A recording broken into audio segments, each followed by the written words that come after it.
I've just had a very life-affirming experience, I will say.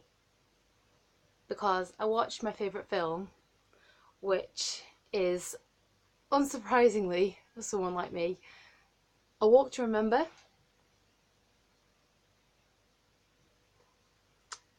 Here's the DVD.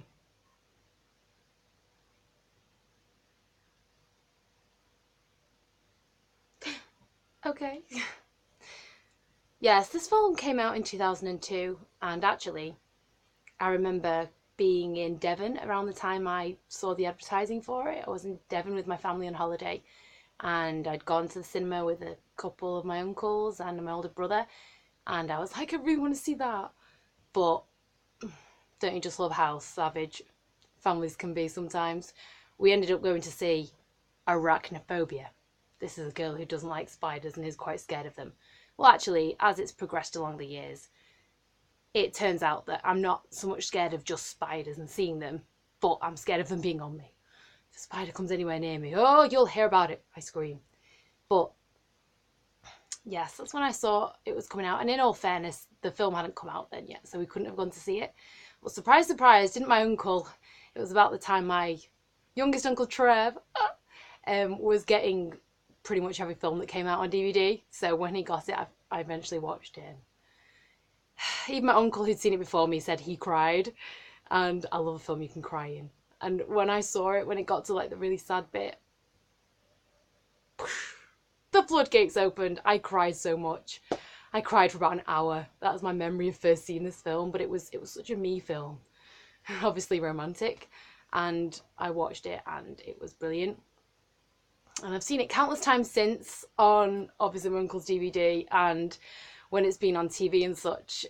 It's just such a me film because it's kind of, if you've ever seen it, this 2002 film directed by Adam Shankman and starring Shane West and Mandy Moore. Well, Shane West is his like actor name.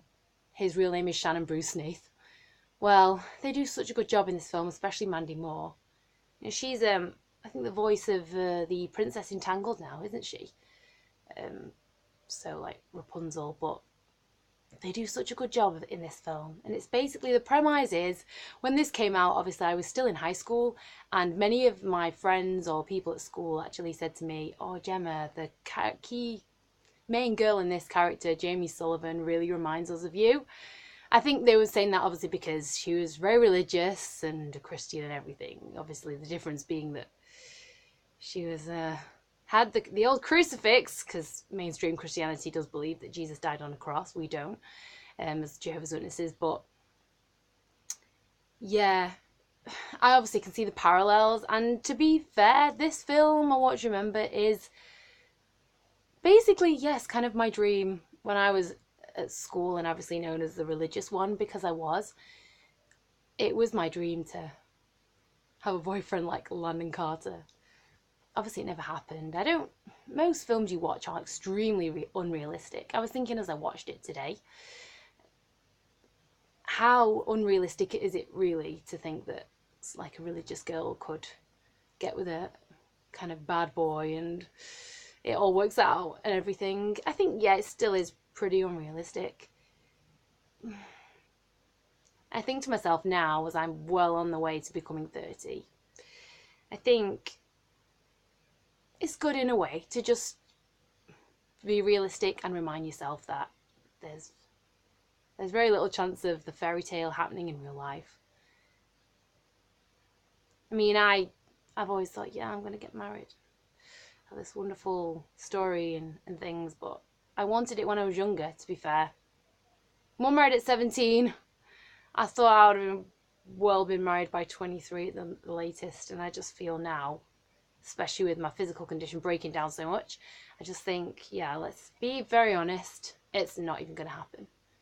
And especially in the film, I don't think Landon Carter, the guy that gets with Jamie Sullivan, the two main characters, I don't really think Landon Carter sort of embraces her faith as well.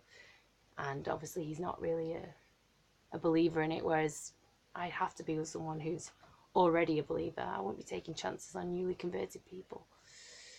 It's too risky. I've seen that so many times in real life, that people who just sort of convert. For other people, it doesn't work. So, yeah, I definitely think because I've had the romantic ideal for so many years now, that's probably why.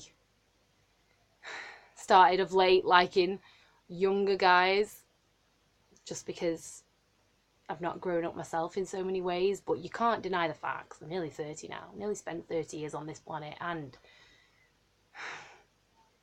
nothing magical's going to happen. So I accept that now. It's good in a way. I do quite like to be realistic and to make myself dwell on the fact that life is not a fairy tale. However, fairy tales can happen on films. It came from that wonderful romantic novelist, I want to remember. It was written by Nicholas Sparks, who also wrote The Notebook, Message in a Bottle, and many romantic classics. I've read the book, it's brilliant. So yeah, I want to remember my favourite film is my dream. And I'm very grateful that we have films like this that I can watch and enjoy, but good to just remember that life is not like that. Alright, I gotta go to bed. Buenas noches.